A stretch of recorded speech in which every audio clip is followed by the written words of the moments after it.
Queridos amigos, queridos irmãos da casa de Chico Xavier, que as bênçãos de Jesus sejam motivo de alegria, de paz, de refazimento em nossos corações. Recebam todos o abraço do Centro Espírita Fraternal Teresa d'Ávila neste momento de estudos. Vamos começar lendo uma lição do livro Vinha de Luz, a lição 171, que tem como título No Campo Físico. O livro Vinha de Luz é um livro de Emmanuel, recebido através da psicografia abençoada de Francisco Cândido Xavier. E ele analisa uma fala de Paulo, que está anotada na primeira carta aos Coríntios, capítulo 15, versículo 44. Semeia-se corpo animal, ressuscitará corpo espiritual. E ele diz assim: ninguém menospreze a expressão animal da vida humana a pretexto de preservar-se na santidade. A imersão da mente nos fluidos terrestres é uma oportunidade de sublimação que o espírito operoso e desperto transforma em estruturação de valores eternos. A sementeira comum é símbolo perfeito. O germe lançado à cova escura sofre a ação dos detritos da terra, afronta a lama, o frio, a resistência do chão, mas em breve se converte em verdura e utilidade na folhagem, em perfume e cor nas flores e em alimento e riqueza nos frutos. Compreendamos, pois, que a semente não estacionou, rompeu todos os obstáculos e, sobretudo, obedeceu à influência da luz que a orientava para cima na direção do sol. A cova do corpo é também preciosa para a lavoura espiritual, quando nos submetemos à lei que nos induz para o alto.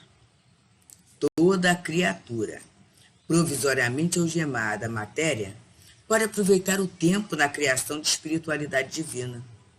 O apóstolo, todavia, é muito claro quando emprega o termo semeia-se.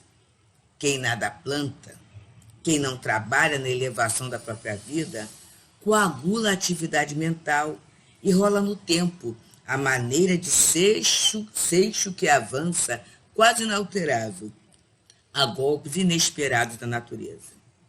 Quem cultiva espinhos, naturalmente alcançará espinheiros. Mas o coração prevenido, que semeia o bem e a luz no solo de si mesmo, espere feliz a colheita da glória espiritual.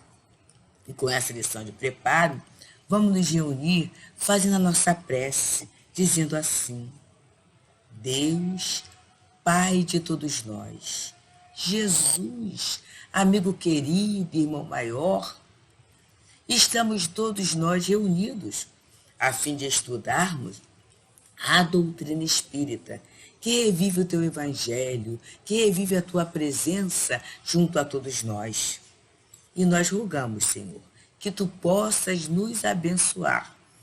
Rogamos então, Jesus, que possa ser em teu nome, que possa ser em nome de Chico Xavier, patrono do nosso núcleo, mas que seja, sobretudo, em nome do amor único, infinito de Deus, nosso Pai, que nós rogamos a permissão para darmos por iniciado o nosso estudo neste momento de hoje. Graças a Deus. Bem, queridos, e o nosso estudo é o capítulo 4 da parte 2ª de O Livro dos Espíritos, que fala sobre a pluralidade das existências. Estudaremos as questões de 166 a 170, que fala sobre a reencarnação. E Kardec começa indagando assim: como a alma que não atingiu a perfeição durante a vida corporal pode terminar de depurar-se?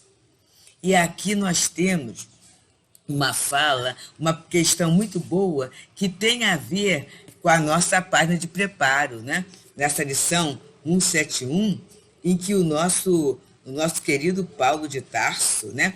Ele vem falando sobre essa utilização que a gente vai tendo do nosso corpo físico. essa utilização que a gente vai tendo do corpo físico. Ele fala, semeia-se corpo animal, ressuscitará corpo espiritual. Mas aí, numa leitura linear, a gente podia pensar assim, mas é assim tão fácil? Ele vem falando aqui de lei de causa e efeito, né? Se eu planto flores, ele fala que a semente ela é um símbolo muito bonito, porque ela rompe com obstáculos. E primeiro são as folhas, depois as flores, depois o fruto. Tem etapas. E aí, nessa comparação com a semente, nós podemos pensar na nossa própria vida, no nosso próprio processo evolutivo, na nossa própria caminhada, passando também por etapas. E os espíritos respondem, experimentando a prova de uma nova existência. E ele vai falando, esse experimentando aqui, tem para nós uma noção de continuidade, é o gerúndio, né? É um processo de aperfeiçoamento. E aí o Kardec vem com a subpergunta A, porque Kardec pergunta mesmo. Como a alma realiza essa nova existência? Será por sua transformação como espírito? E por que é que Kardec faz essa questão? Porque naquele momento já passava uma filosofia que dizia que a criatura pode se transformar na espiritualidade e não precisa mais reencarnar, atinge essa perfeição. E ele, né, pergunta aos espíritos, será que pode ser assim? E os espíritos respondem, a alma, depurando-se, experimenta certamente uma transformação, mas para isso é-lhe necessária a prova da vida corporal. E aqui é fantástico para a gente pensar, porque muitas vezes temos até provas disso, de espíritos que desencarnaram de um jeito, mas que com o tempo no plano espiritual eles vão mudando. Eu estou lembrando do próprio André Luiz. O André Luiz que aparece no nosso lar não é o mesmo perfil do André Luiz, por exemplo, e a vida continua. Ele foi aprendendo, ele foi se aperfeiçoando, ele foi estudando, ele foi trabalhando, ele foi tendo conquistas, ele foi trabalhando valores. Mas, então ele teve uma transformação? Teve sim. Mas ele vai ter que provar essa transformação como? Através da vida corporal, através da reencarnação. E não é só ele, é com todos nós. A gente muitas vezes tem, até através da mediunidade, através dos encontros no sono físico, a gente encontra alguém que fala assim, interessante, essa pessoa era desse jeito, mas agora está tão diferente, está com ideias mudadas. Por quê, gente? Ele aprendeu no plano espiritual, se educou, mas vai ter que reencarnar para passar pela prova. Como a gente está bem íntimo, né? A gente ama os companheiros do núcleo, estamos muito saudosos, tem um amor muito grande por essa casa, pelas pessoas que compõem essa casa, né? A vibração desta casa. Então, eu vou dividir um fato ocorrido. Meu filho havia desencarnado, tinha um tempo, algum tempo, né? E mais ou menos, acho que não chegou a um ano, não. E foi interessante que nós tivemos um encontro na vida espiritual. E neste encontro, meus amigos, estava lá, era uma reunião solene. Eu lembro, quer dizer, na minha cabeça ficou fixado os móveis, né? Era aqueles móveis antigos, uma tribuna antiga, com aquelas cadeiras de espaldar alto. E nós que estávamos na assistência, também era um auditório assim, muito, muito bonito, sabe? O local muito bonito, talvez até um local um tanto antigo, mas mostrava uma consistência. E eu sentei perto do corredor, sentei ali. E eu sabia que ele vinha, porque mãe intui, né? Eu sabia que ele vinha. E aí, quando eu olhei aquele ambiente muito formal, muito recatado, eu falei assim, meu Deus do céu. E ele veio e sentou do meu lado. E eu pensei, a gente sabe que a linguagem dos espíritos é do pensamento, né? Eu pensei assim, meu Deus do céu, esse lugar tão formal, e vem esse menino, porque para mim era menino, né? Eu gostava, era muito agitado, né? E aí ele virou para mim e falou assim, e mãe, não estou assim, não. Eu estou tranquilo, estou tranquilo. E ele falou, observa só, a prova dele, né? Porque quando eu estou falando aqui, os amigos já perceberam que não foi assim, minha querida irmã Deus, não foi assim não, foi de filho para mãe. E de uma forma até um tantinho mal criada, né? Estou tranquilo, não se preocupe não, estou tranquilo. Mas observa só, naquele momento, na vida espiritual, ele estava se aprimorando nessa arte da escuta, né? Nessa arte de uma frequência ambiente mais formal, né? A não fazer exatamente sempre o que quer, essas questões que vai se aprendendo através das aulas, das experiências, vai havendo a transformação. E hoje a gente tem a informação do trabalho dele junto a espíritos desencarnados, a jovens desencarnados, e nesse momento a gente até aproveita para falar do valor da evangelização, porque a evangelização na nossa família, no nosso entendimento da doutrina espírita, não era só aquele dia em que ele ia ao centro, não. A gente tinha o culto do evangelho lá e a gente tentava, né, passar o padrão do comportamento espírita. A gente passava, a gente falava sobre essas questões, né? E quando a gente começa a saber, mas ele está fazendo parte de grupos socorristas, o plano espiritual fala numa enfermagem simples. Enfermagem simples. Então, ele não é mentor, claro que não é. É um trabalhador simples, né? Numa enfermagem simples. E aí o plano espiritual fala. Ele está na tarefa por quê? Pelo conhecimento, olha a importância da evangelização, pelo conhecimento espírita. Segundo ponto, pela facilidade de comunicação. E terceiro ponto, pela grande alegria. Então está sendo usado no plano espiritual. Está trabalhando e sendo percebido assim, por alguns médios até que não o conheceram. Mas tem essa percepção. Mas vamos lá, gente. Mas a partir daí, vai ficar sempre assim? Não. Vai ter um momento que ele vai ter que reencarnar. Ele vai ter que reencarnar para quê? Para exercitar o que ele está aprendendo. Para continuar, né, a ser testado, a ser trabalhado no seu caráter. Para continuar a sua trajetória evolutiva. Aí alguém poderia dizer assim, então, o tempo que se fica no plano espiritual não serve para nada? Serve para muita coisa. E serve muito. Mas serve muito para quê? Para que o espírito angarie amigos, experiência, méritos, até companheiros que poderão interceder naqueles momentos de uma fragilidade maior, que com certeza acontece com a gente, meus amigos.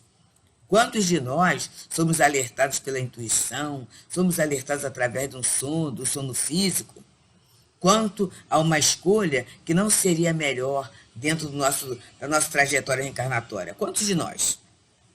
Então, isso é muitas vezes amigos que nós conquistamos na vida espiritual, mas estamos aqui passando por essa prova da existência espiritual para quê? Para a nossa evolução. E aí Kardec faz uma outra questão em cima disso. A subpergunta B, 166B. Então a alma tem várias existências corporais? E os espíritos respondem, sim, todos. Temos várias existências. O que dizem o contrário, querem vos manter na ignorância em que eles próprios se encontram. Este é o desejo dele.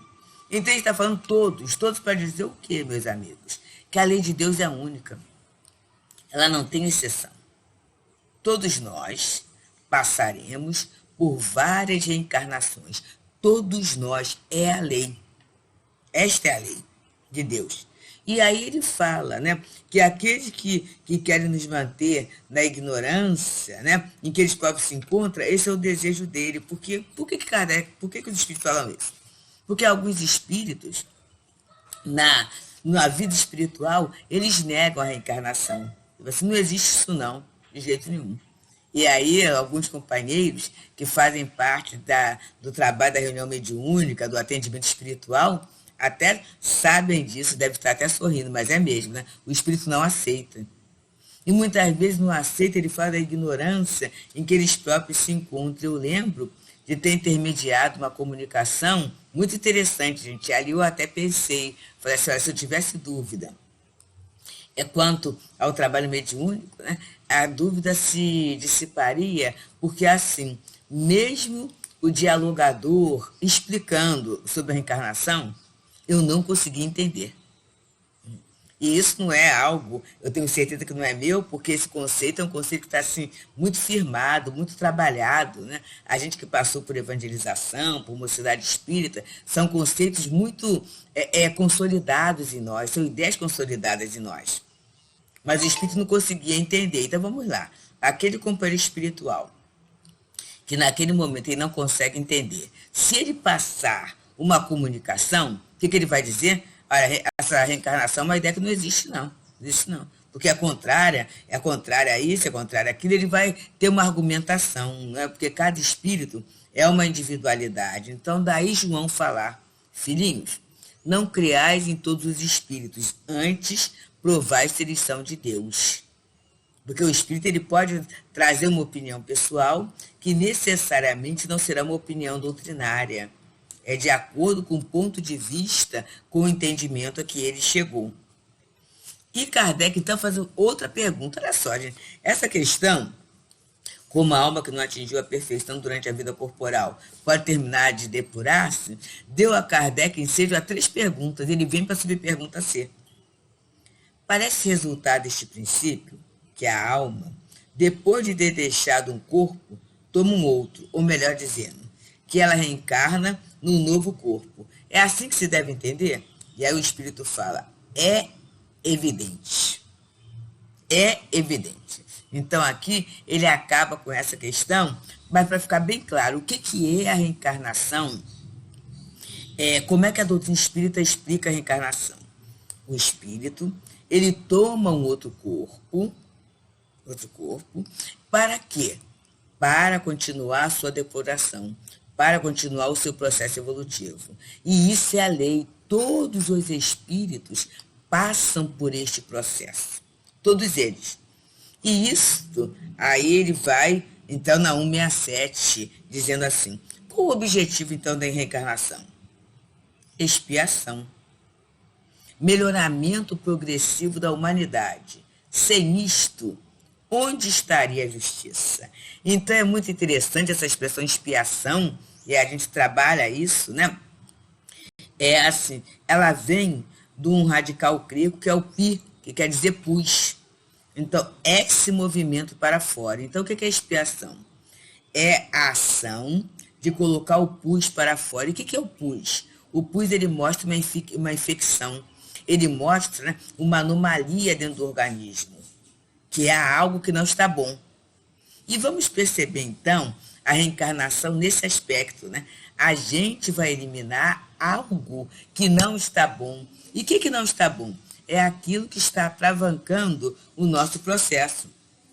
É a lição no campo físico em que ele fala, ó, olha só, toda criatura provisoriamente algemada à matéria pode aproveitar o tempo na criação de espiritualidade divina.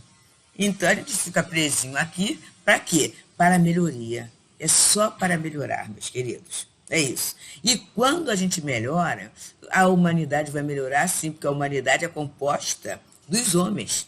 À medida que as criaturas se melhorem, com certeza a humanidade vai melhorar, o meio vai melhorar, né? Tudo vai caminhar para melhor. E aí a gente começa a entender essa questão da expiação.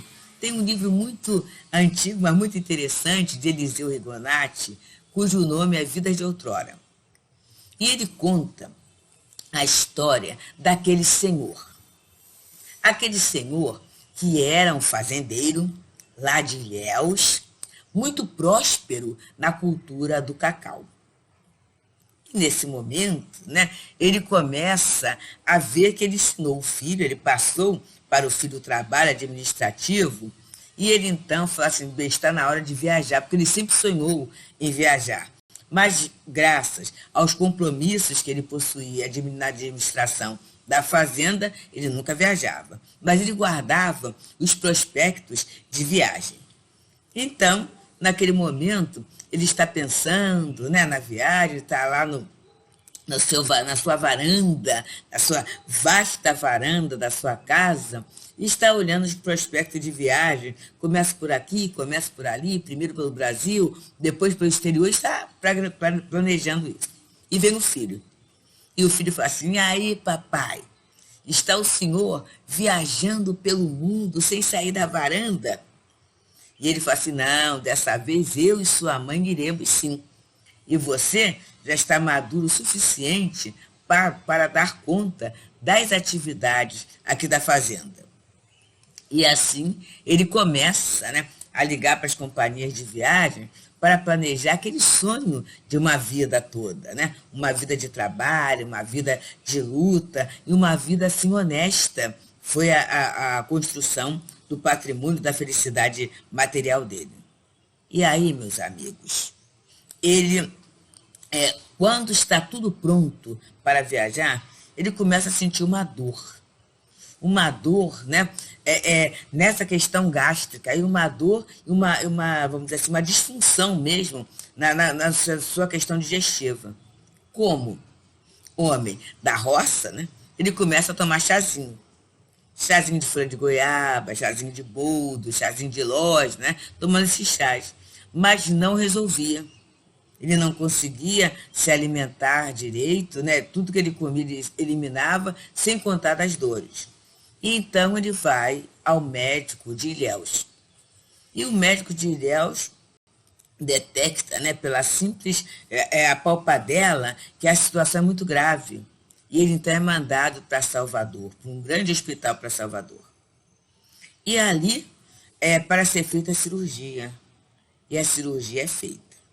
A cirurgia é feita, mas foi praticamente abrir e fechar. Porque era um câncer devastador. Havia tomado, enraizado, não havia possibilidade de fazer mais nada. E ele está lá, então, deitado, com o conforto da esposa, da família e até de alguns muitos empregados, né, que foram até lá na gratidão àquele grande patrão, né, aquela pessoa muito nobre que havia dado a ele a possibilidade de trabalho e uma qualidade de vida, já que a sua gestão, a sua gerência, a sua administração era altamente humanizada. E aí tem aquela questão da pergunta, por quê? Por que essa criatura está sofrendo tanto, tanto? Se, na verdade, né, ela sempre foi tão boa. E vamos pensar se essa questão não perpassa muitas vezes no dia a dia de nossa vida. Por que esse fulano sofre tanto? Tão bom. E aí, naquele dia, ele entra numa madorna. Nessa madorna, ele se vê nesse sono, né, profundo, ele se vê. Ele se vê, mas aí não era mais em Ilhéus, era em Diamantina. E ele vê com aquela calça, a bota, o chapéu, e estava ele num garimpo, numa região de garimpo de diamantes. E era ele. Mas naquele momento ele era um feitor. Era um feitor. E observando a movimentação da garimpagem, ele vê que um escravo pegou um diamante, lavou e engoliu. Engoliu. Ele viu, deixou passar. À noite, à tarde, né, quando encerra o trabalho, na senzala, ele chama aquele escravo. Ele amarra o escravo no tronco. Ele vem com a sua faca, faz aquele corte, revira a mão e mostra diante de toda a senzala estarrecida aquele diamante pequeno, do tamanho de um grão de milho. E aí ele sai daquele sono, ele sai daquele transe, né? E ele acorda e ele fala assim, agora eu estou entendendo. havia uma causa, posso morrer em paz. Então, amigos, é essa questão da expiação, é essa questão da expiação. E a gente pensa assim, foi exatamente do mesmo jeito? Não precisou, porque ele aproveitou. Ele aproveitou o tempo para granjear amizade, para trabalhar a questão da justiça social, né, da gratidão junto àqueles companheiros que serviram para o estabelecimento da sua fortuna. E o que acontece? Ele melhorou só a sua fazenda? Não. A melhoria foi para todo aquele grupo, né, para toda aquela comunidade. E dali a poucos dias ele acaba desencarnando mesmo, mas com uma noção bem grande da justiça, que é o que o Espírito fala. Sem isto, onde estaria a justiça? E com certeza. Com a explicação que a gente poderia dar, tirando, excluindo a ideia da reencarnação. E Kardec, na questão 168, ele vem falando para a gente, né? O número de existências corporais é limitado ou o espírito reencarna perpetuamente? Isso é muito interessante, gente.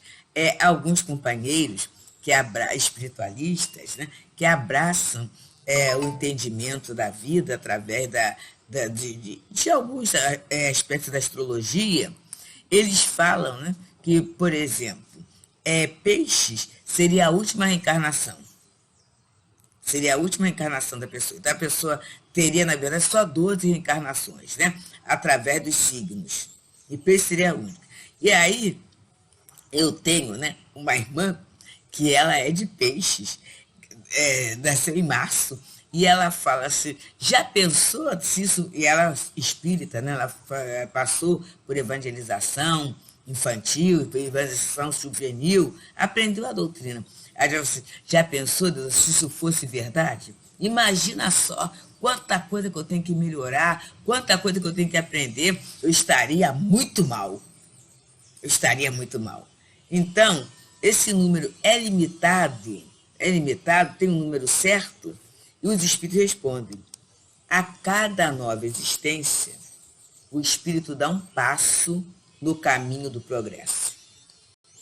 Quando se despoja de todas as suas impurezas, não tem mais necessidade das provas da vida corporal. Então, nesse momento, né, em que o espírito se purificou e não precisa mais reencarnar para ser provado, para expiar o mal, porque ele aprendeu. Mas ele pode reencarnar? Claro que pode. E a gente tem o grande exemplo da vinda do nosso amado Mestre Jesus, né? Ele não tinha necessidade de provar nem de expiar nada, mas ele vem por amor, com uma missão para nos oferecer o conhecimento, né? Para nos ensinar como é que se vive, para exemplificar a possibilidade de uma vivência do amor. E Jesus vem até nós, ele vem até nós. Então, não tem número. E aí, quando Emmanuel, nessa lição belíssima do campo físico, ele fala a imersão da mente nos fluidos terrestres é uma oportunidade de sublimação que o espírito operoso e desperto transforma em estruturação de valores eternos. E este é o grande objetivo da gente estar estudando a doutrina espírita. Quando eu começo a entender o porquê da minha vida, quando eu começo a entender a beleza da oportunidade, quando eu começo a ver que cada vez que eu estou imersa no corpo físico, né, eu posso fazer aquilo que Paulo falou, que semeia esse corpo animal, ressuscitará o corpo espiritual, e que eu possa aproveitar esse tempo para estruturar os valores eternos. E que esses valores, que são valores eternos, queridos? São as virtudes. É só através do trabalho. É o trabalho de fora e é o trabalho de dentro. No trabalho de fora, e a vida material nos dá uma chance, né, de, através do trabalho de fora, a gente excluir a miséria, a gente sair do campo das necessidades, a gente está aprendendo isso, satisfazer as necessidades morais, os materiais, mas a ter o conforto, ter o bem-estar, mas o trabalho interno, ele vai nos levar a quê? A adquirirmos as virtudes. E é uma coisa ligada à outra. Essa operosidade que Emmanuel fala, como é que a gente vai vencer na preguiça? A preguiça que às vezes se disfarça de cansaço, né? Mas aí, estou muito cansada, estou muito, estudar não vai dar não, e ao trabalho voluntário não dá não, estou muito cansada. Mas aí alguém oferece o dinheiro. Olha, se você fizer tal tarefa, você vai ganhar tanto. Ou você vai subir de cargo, né? Alguma coisa para melhorar. A gente, no instantinho, vai fazer. Vou fazer sim. Vou fazer sim. A gente vence aquilo que era chamado de cansaço, que no fundo era preguiça. E aí, nesta movimentação da reencarnação, a gente vai aprendendo a amar o trabalho como uma lei de Deus. A gente vai vendo que mesmo imperfeito, a gente consegue, se a gente não esmorecer.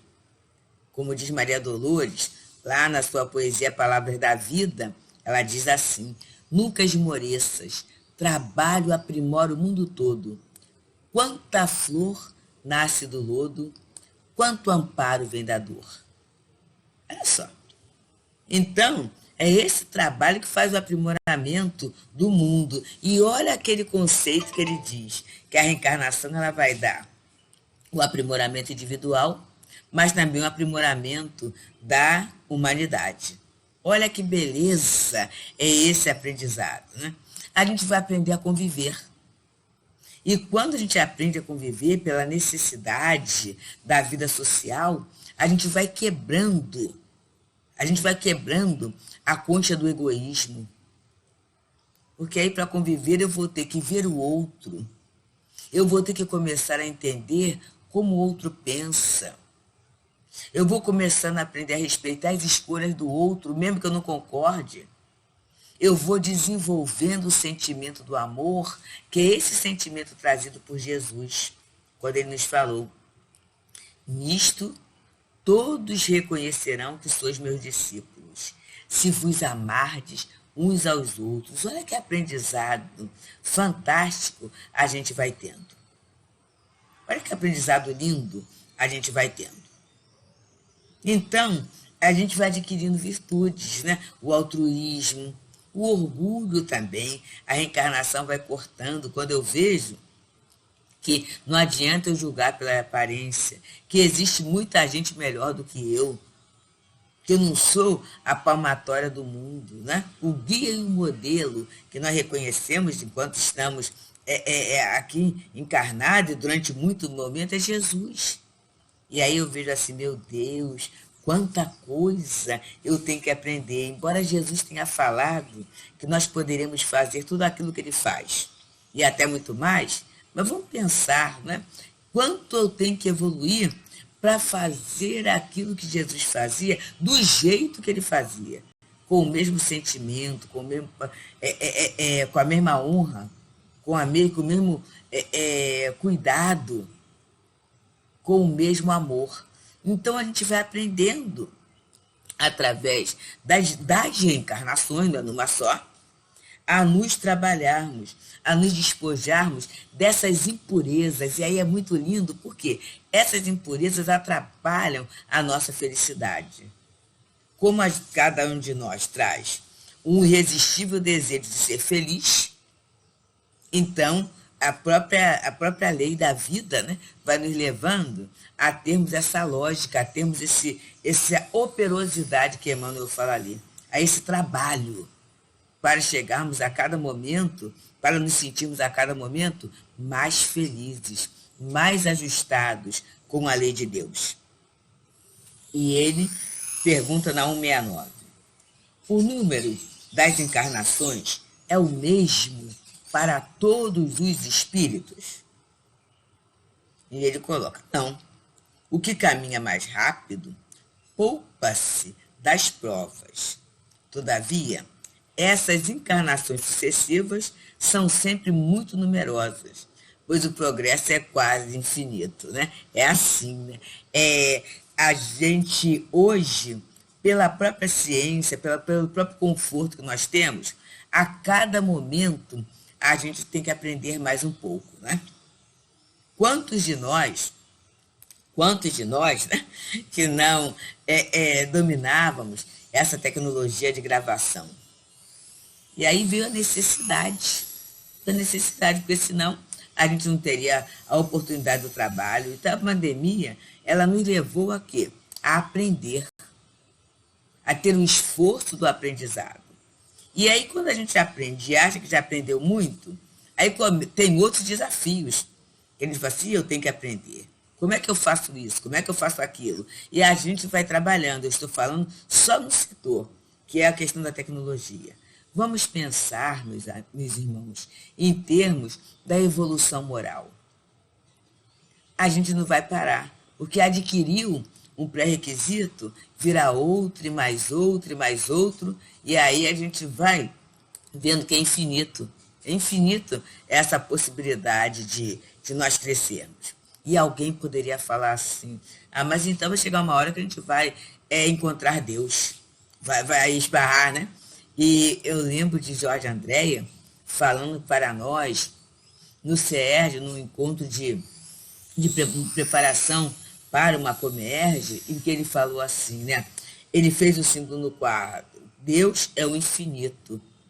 Então, por mais que você caminhe, você nunca alcança o infinito. Nunca vai alcançar o infinito, porque o infinito, né? Está sempre, então você nunca vai alcançar isso, né? E esse desejo de aprender, de saber, de ser melhor, é para quê? É para servir mais.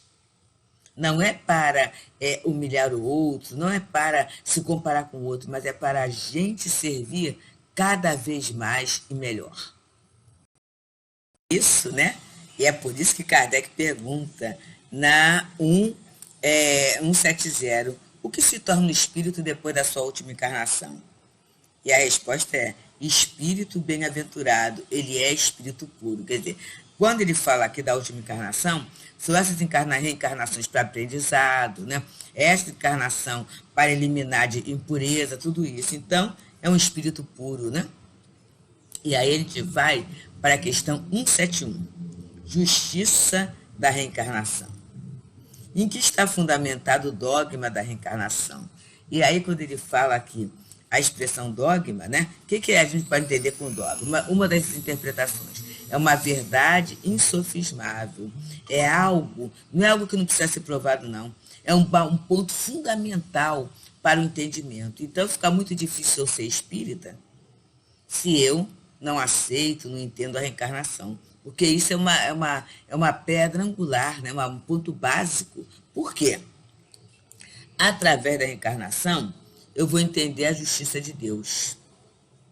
E aí a resposta é, na justiça de Deus e na revelação.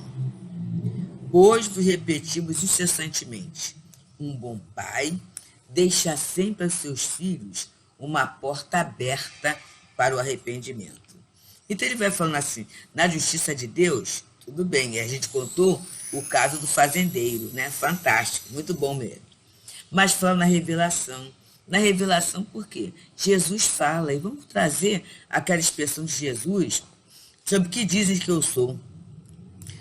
Moisés, Elias, ou algum dos profetas ressuscitados. E aí o judeu, ele usava o termo ressurreição como sinônimo de reencarnação. E aí Jesus fala, em verdade vos digo que Elias já veio e fizeram dele, o trataram como bem entenderam. Está lá no Evangelho, né? E eles entenderam que ele falava de João Batista.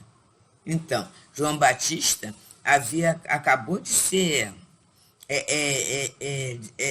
decapitado, né? Há pouco tempo, eles viram ali. E Elias, quantos séculos antes? Então, a gente vai entender, está lá no Evangelho bendito, né? Que o Elias seria João Batista, né? Reencarnado. Aliás, João Batista seria Elias reencarnado, né? E não ressuscitado, até porque a história de Elias fala que ele sumiu, né? Houve um sumiço numa carruagem, ele foi abduzido. Tem lá no livro falando, né? Então, um bom pai deixa sempre aos seus filhos uma porta aberta ao arrependimento. Meus amigos, isso é tão importante a gente pensar. Porque quantas vezes nós condenamos o outro, ou nós nos condenamos, como se o mal fosse se perpetuar para sempre. Então, se o pai fica muito feliz com esse arrependimento, vide a parábola do filho pródigo, o filho voltou e houve uma festa. E no próprio livro de Jeremias, que é um profeta do Antigo Testamento, diz, né? Deus não quer a morte do pecador, mas que ele viva e se arrependa.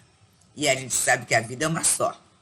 Somos nós espíritos, ora encarnados, ora desencarnados, né? Passamos por estágios. E esse arrependimento, essa mudança, pode ocorrer no mesmo momento, numa mesma encarnação. Quantos espíritos passaram, como a gente diz vulgarmente, deram a volta por cima, né? Se transformaram numa mesma encarnação. Temos Maria Madalena, temos Paulo de Tarso, temos Francisco de Assis, temos Santo Agostinho. Quantos companheiros que na mesma encarnação eles mudaram, né? Conseguiram. Mas alguns de nós não conseguiremos trabalhar a nossa dificuldade numa mesma encarnação. Então nós iremos, vamos, vai e volta, para essa transformação. Então, ele fala que a razão não te diz que seria injustiça privar para sempre da felicidade eterna todos aqueles de quem não o dependeu melhorar-se? E a gente vê as crianças doentes, né? Aquelas criaturas que trazem limitações, que são elementos impeditivos para que ela ajuize, para que ela use o seu livre-arbítrio de uma forma equilibrada, de uma forma consciente, né? E aí eles seriam privados, então, da melhoria? Não são filhos de Deus todos os homens? Só entre os homens egoístas encontra-se a iniquidade, o ódio implacável e os castigos sem remissão. Daí Jesus fala, não julgueis. Porque o Pai deixa sempre aberta, né? Como está dizendo aqui, ao arrependimento. E aí, gente, a gente vê que muitas vezes a gente não consegue concluir numa encarnação aquela prova, aquela tarefa. E aí a gente tem uma outra oportunidade, né? E aí ele vai falando, não seria conforme a equidade. O que é equidade? É dar as mesmas oportunidades, é dar oportunidade a todos. Será a mesma experiência? Não, porque a cada um de acordo com a sua necessidade, com a sua capacidade de realização, né? Com a sua vontade, com a sua aquisição. Então, a lei é perfeita. E aí eu posso começar a pensar nessa minha reencarnação. Eu estou percebendo essa perfeição de Deus, essa equidade de Deus no momento em que eu não tenho o que o outro tem, mas eu tenho o que eu preciso. Eu entendo. Eu tenho consciência da minha inferioridade, estou percebendo que nessa hora eu tenho tudo certinho para melhorar naquilo que é possível e naquilo que eu preciso. É isso. Eu tenho que pensar, né? Na poesia Agradeço, Senhor, a Maria Dolores fala, ensina-me que estou no lugar certo, que a ninguém me ligaste de improviso, e que desfruto agora o melhor tempo de melhorar-me em tudo o que eu preciso. Não me atendas às exigências loucas, faze-me perceber que alcançarei além do necessário se cumprir meu dever. Então, a gente poderia, nesse finalzinho de estudo, parar e pensar quais são os deveres que a vida, que esta reencarnação está me oferecendo. São os deveres relacionados ao cuidado, ao provimento, são os deveres relacionados à paciência, São os deveres relacionados à aquisição da humildade, as tarefas relacionadas à aquisição da humildade. São os deveres relacionados à aquisição da alegria de viver, do prazer de servir, do bom ânimo. São os deveres relacionados à semeadura da esperança, da paz, do equilíbrio, por onde eu caminho. Quais são os deveres? E a partir daí, a gente vai pensando sempre no que Jesus fala. Se o homem pede um pão, Deus não dá uma pedra. Nem se pede um peixe, Deus dá uma serpente. E aí Jesus continua. Se vocês que são imperfeitos sabem dar bons presentes aos filhos, que dirá o Pai do céu? E eu compartilho com os amigos, certa feita, por inspiração, eu ouvi de um amigo espiritual. Deus, quando dá a tarefa, dá o recurso. A questão é nós procurarmos o recurso, né? E aí é o trabalho de eu procurar o recurso. Lembra do cego de Jericó, que disse, Senhor, que eu veja? Que a gente, nas nossas lutas, nas nossas dificuldades, a gente possa pedir ao Senhor para nós termos a visão exata, a compreensão, que estamos no lugar certo, com as pessoas certas, nas circunstâncias mais apropriadas ao nosso aprimoramento, à nossa elevação, à nossa melhoria. Vamos pensar nessas questões, que são altamente importantes para quê? Para que a gente possa caminhar com equilíbrio. Não precisamos ter, embora algumas criaturas tenham, né? Tem aquele sonho do fazendeiro. Mas quando essas questões vão chegando até nós, e a obra Céu e Inferno, ela é maravilhosa quando traz, por exemplo, o capítulo das expiações terrestres. O caso conhecidíssimo de Marcel, que é aquele companheiro que nasceu todo deformadinho e que ficou até no hospital. E lá ele é o amor, é o xodó daqueles médicos, né? Dada a sua simpatia, o seu carinho, o seu cuidado ao passar as provas. Inclusive até muitas vezes pedindo um pouco mais de sedativo, para que ele não incomodasse com os seus gemidos o resto da enfermaria. E aí foi falado que naquela encarnação, não é que ele fosse perfeito não, mas naquela encarnação ele pediu para reencarnar numa prova, para ensinar às pessoas a capacidade de suportação. Olha que interessante. E a gente muitas vezes vê e julga. Julga o outro e julga a gente mesmo. Ah, comigo nada dá certo. O que é isso? Vamos começar a analisar com a visão espírita, gente. E vamos aproveitar esse tempo nosso vivendo, como diz Paulo, semeia-se corpo material, ressuscita-se corpo espiritual, né? Semeia-se na corruptibilidade e ressuscita-se na incorruptibilidade. E vamos valorizar a nossa vida, como Maria Dolores nos fala, né? Levanta-te cada dia, pensa em Deus, louva e agradece, mesmo num lance de prece a bênção de trabalhar, e cumpre as obrigações que a vida te deu às horas, doando a paz onde moras, começa do próprio lar. Caso guardes na lembrança alguma ofensa sofrida, deixa sua ofensa esquecida na fonte eterna do bem. Não peças repouso inútil, trabalho é o apoio preciso. Nunca afastes teu sorriso do coração de ninguém. Exerce a beneficência das palavras benfazejas. Se não tens o que deseja, contenta-te com o que tens.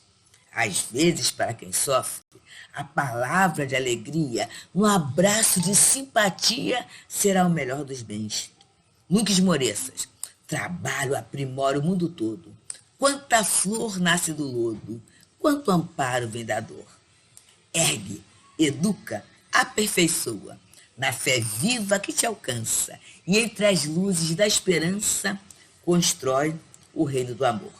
Querida família de Chico Xavier, que o Senhor Jesus possa abençoar a todos nós, para que possamos bem aproveitar a vida, agradecer a Deus pelas oportunidades e pela grande beleza que é a doutrina espírita na vida de cada um de nós.